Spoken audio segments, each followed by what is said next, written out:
La lluvia castigaba a Monterrey aquella noche, transformando las calles en ríos turbulentos de agua sucia. El viento silbaba entre los callejones, arrastrando bolsas de plástico y hojas empapadas, mientras los truenos reverberaban como tambores en el cielo. Dentro de una pequeña tienda de abarrotes, Rosario Domínguez organizaba los paquetes de arroz y frijoles en los estantes, preparándose para cerrar. Sus manos le dolían. La artritis comenzaba a hacerse presente, como un recordatorio cruel del tiempo que avanzaba sin piedad. A sus 45 años, viuda y sobrecargada, llevaba la vida entre turnos extenuantes como limpiadora y las escasas ventas de su tienda. Miguel, su difunto marido, solía decir que ella tenía un corazón más grande que su propia fuerza de voluntad, y quizás era cierto. Incluso con poco, nunca dejaba de ayudar a quien lo necesitara. Pero, aquella noche, ni siquiera imaginaba que su bondad sería puesta a prueba de una forma que cambiaría su vida para siempre.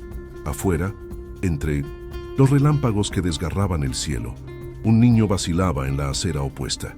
Era delgado, vestía ropas sucias y rotas y temblaba bajo la lluvia fría. Sus ojos estaban desorbitados, inquietos, como los de un animal acorralado. Por un momento se quedó inmóvil, solo observando la tienda con cautela, como si evaluara si debía acercarse. El viento azotaba su rostro y él se estremeció. Fue entonces cuando, reuniendo valor, cruzó la calle en pasos cortos e inciertos, el agua helada subiéndole hasta los tobillos. Cuando finalmente se detuvo frente a la puerta de la tienda, Rosario alzó la mirada y lo vio. Había algo en ese niño, quizás los ojos grandes y desesperados, quizás el corte en la pierna, que hizo que ella dudara antes de bajar la puerta metálica. La conciencia le pesó. Suspirando, se inclinó ligeramente hacia adelante y dijo con voz firme pero acogedora: «Ven acá, niño». Antonio avanzó tímidamente, los pies empapados haciendo un sonido suave contra el piso de la tienda. Sí. Olor a café recalentado y jabón en polvo lo envolvió al cruzar la entrada. Rosario tomó un trapo seco y se lo entregó, observando cómo él sostenía la tela con dedos delgados y temblorosos. El niño se encogió en un rincón, reacio a mojar más el suelo. Ella notó que su rostro estaba marcado de suciedad y que sostenía el brazo como si estuviera lastimado. «¿Te perdiste?», preguntó Rosario, su voz más suave esta vez. Antonio asintió lentamente, tragando en seco. «Me robaron mis cosas. Quería volver a casa, pero no sé cómo». La mujer sintió un apretón en el pecho. Sabía lo que era no tener a dónde ir. No exactamente como Antonio, pero de una manera que dolía igual. Trajo una toalla y comenzó a secarle el cabello al niño, mientras él permanecía inmóvil, como si no estuviera acostumbrado a toques gentiles. «¿Tienes hambre?», preguntó Rosario. Antonio dudó antes de responder con un tímido asentimiento. Sin decir más, ella tomó un plato y sirvió un poco de arroz y frijoles, además de una pequeña rebanada de pan. El niño comió despacio, masticando cada bocado como si temiera que fuera su última comida en días. Mientras él comía, Rosario reflexionaba. Sabía que no podía simplemente mandarlo de vuelta a la calle. Su corazón le decía que lo ayudara, pero su mente se preocupaba. Su dinero apenas cubría sus propias necesidades, su tienda no iba bien, y el salario de la limpieza ya no existía, pues don Rafael, su jefe en el centro comercial, no había tolerado sus ausencias y la había despedido sin ceremonias. Sin embargo, mirando al niño frente a ella, Rosario supo que no podía ignorar la situación. «Tengo 100 pesos guardados», murmuró para sí misma, sacando el dinero de una vieja caja de madera. «Tal vez sea suficiente para un boleto de autobús». Extendió el billete hacia Antonio. «Aquí, usa esto para volver a tu casa». Antonio sostuvo el dinero con cuidado, pero no se movió. «Yo no sé el nombre de la colonia donde vivo», confesó. «Solo recuerdo que hay una iglesia grande cerca». La lluvia afuera no daba tregua, y Rosario comprendió que simplemente entregarlo al destino no era una opción. «Entonces, vamos a encontrar esa iglesia», decidió, tomando su chal y empujando la puerta hacia afuera. «Ven, niño, no te dejaré solo». La búsqueda fue agotadora. Caminaron por calles anchas y oscuras, donde el agua de lluvia se acumulaba en charcos profundos. Los pies de Rosario estaban empapados y los dolores en las articulaciones, agravados por la caminata, comenzaron a ser más intensos. Antonio, aunque visiblemente cansado, no se quejaba. Solo seguía, sus ojos fijos en el camino, como si se hubiera acostumbrado a caminar sin esperanza. En cada esquina, Rosario preguntaba a algún desconocido, pero nadie parecía saber de qué iglesia hablaba él. Ya no sabía cuántas horas habían pasado desde que salieron de la tienda, pero la sensación de estar a la deriva era palpable. Cuando finalmente llegaron a una pequeña plaza, Rosario se permitió un suspiro de alivio. «Estamos cerca. Lo siento», pensó, mirando al niño a su lado. La plaza estaba desierta y las luces titilaban bajo la lluvia. El sonido de los pasos se perdía en el ruido de la tormenta, pero algo en la calma del lugar parecía prometedor. El viento cortaba la piel, pero Rosario no quería detenerse. Ya estaba decidida. No lo dejaría, no importara a dónde lo llevara. Las palabras de Miguel, su difunto esposo, resonaron en su mente. «Nunca dejes de hacer el bien, mi amor». Poco a poco, comenzaron a acercarse a un edificio antiguo. La fachada de piedra estaba marcada por el tiempo y las inclemencias, pero, a pesar de ello, aún poseía un aura de serenidad. Rosario miró a Antonio, quien parecía percibir lo mismo. «¿Será aquí?», se preguntó.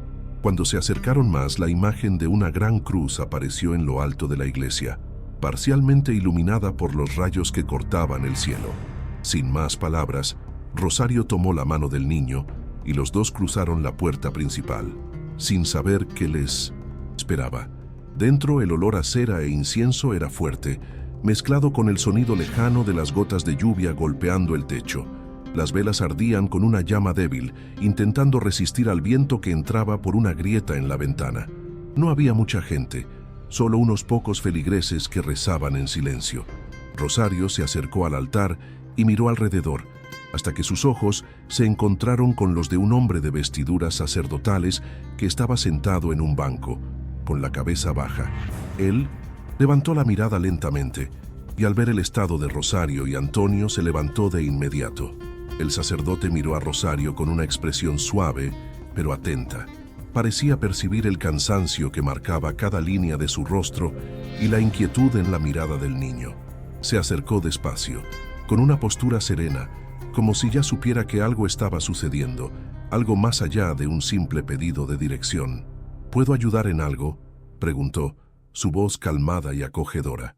Rosario explicó rápidamente la situación, hablando de Antonio, de la búsqueda de su madre y del miedo a no poder encontrarla. El sacerdote escuchó todo en silencio, sus ojos enfocados en la mujer frente a él. Cuando ella terminó, respiró hondo y con un gesto de tranquila autoridad, dijo: «No se preocupe, hizo lo correcto al traerlo aquí. Vamos a ayudar». El padre Amaro, como se presentó, era un hombre de estatura media, cabello canoso y una mirada penetrante pero llena de compasión. Sugirió que se quedaran allí hasta que el tiempo mejorara y ofreció agua a Antonio, quien parecía cada vez más exhausto. El sacerdote entonces comenzó a preguntar más sobre la madre de Antonio, Maribel, y las circunstancias que llevaron al niño a perderse aquella noche. Antonio, con voz baja, contó lo poco que recordaba, incluyendo la descripción de su casa y el barrio donde vivía, que parecía cada vez más lejano en su memoria. Aún así, el padre parecía optimista. Mientras la conversación continuaba, Rosario observaba a los feligreses alrededor.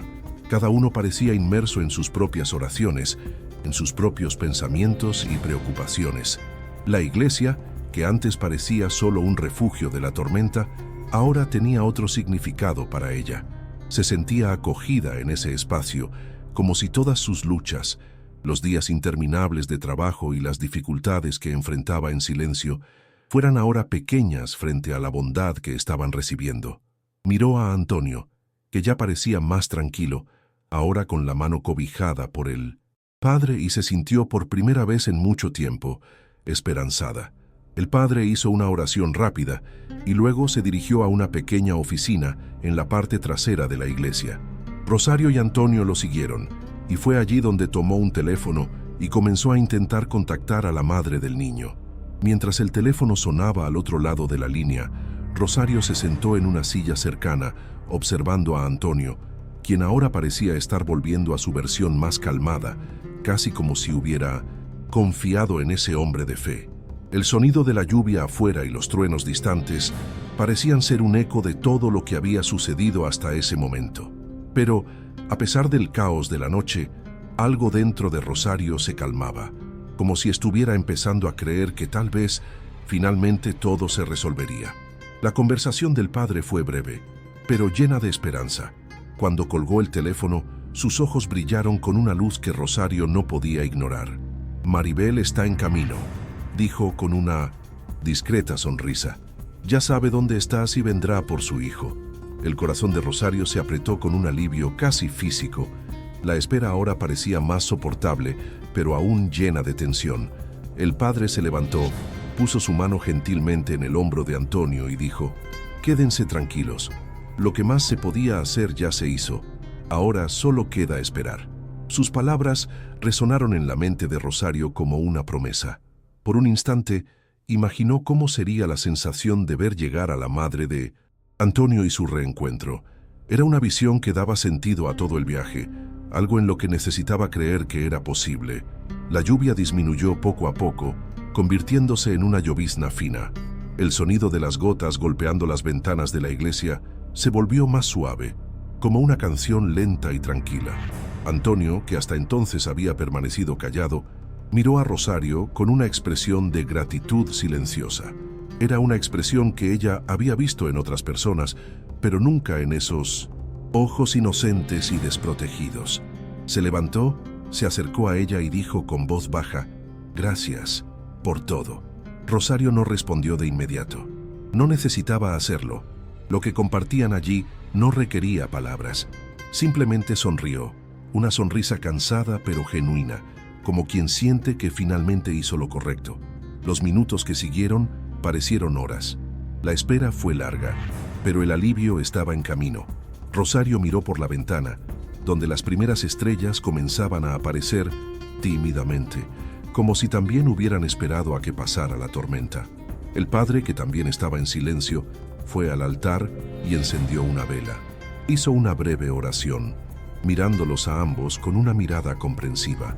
No era solo una oración de fe, sino también de agradecimiento, como si la bondad que acababa de presenciar fuera una prueba de que, incluso en tiempos difíciles, la humanidad podía ser un sostén.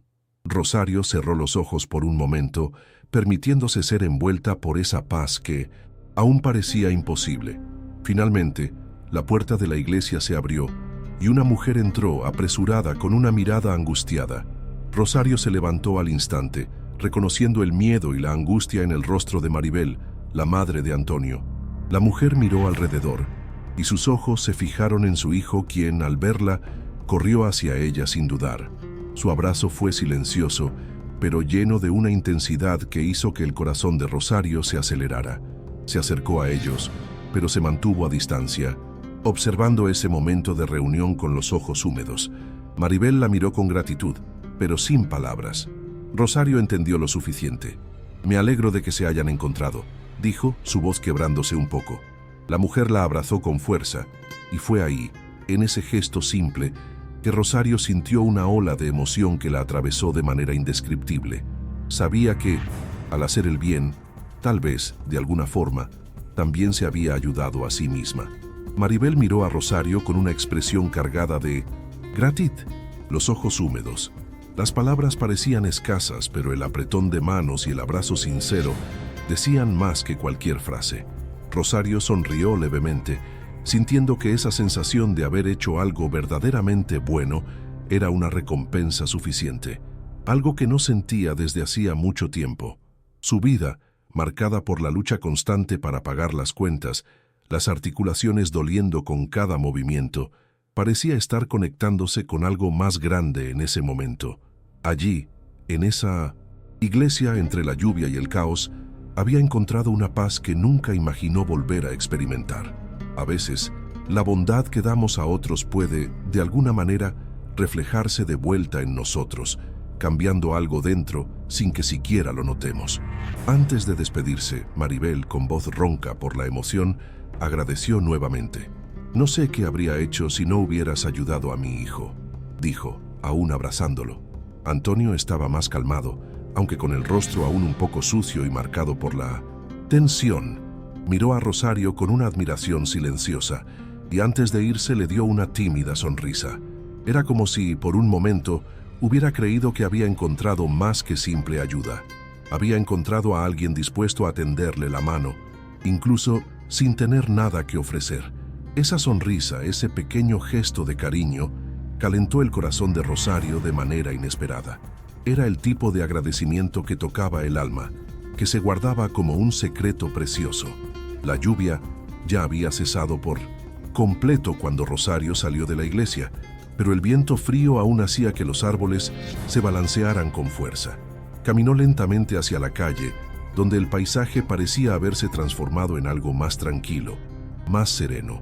Las calles de Monterrey, que siempre le habían parecido opresivas y sombrías, ahora se mostraban diferentes ante sus ojos. La vida estaba llena de posibilidades, y aunque su situación financiera siguiera siendo difícil, algo había cambiado dentro de ella. Se sentía más fuerte, más decidida. Lo que antes parecía una lucha constante contra la corriente, ahora parecía un viaje con un propósito claro: ayudar a otros, no por obligación, sino porque, de algún modo, eso también la ayudaba a encontrarse a sí misma. El recuerdo de Miguel, su esposo, vino suavemente a su mente. Él siempre decía que el bien que hacemos al prójimo regresa a nosotros de alguna manera. Tenía razón. Ella estaba empezando a entender lo que él quiso decir con eso. Mientras caminaba hacia casa, el sonido de la ciudad a lo lejos parecía más distante. Quizás era el cansancio, o quizás la sensación de haber cumplido una misión, pero en ese momento, Rosario sintió que su vida había cambiado, de manera sutil, pero profunda. Sabía que, al ayudar a Antonio, había hecho más que salvar a un niño perdido en la lluvia. Había rescatado algo dentro de sí misma, algo que creía haber perdido hace mucho tiempo: la esperanza. Lo que no sabía es que ese simple acto de compasión la llevaría a un nuevo entendimiento sobre la vida y su propio papel en ella. En un mundo donde las dificultades parecen insuperables, descubrió que, al ayudar al otro, también puede encontrarse la propia redención.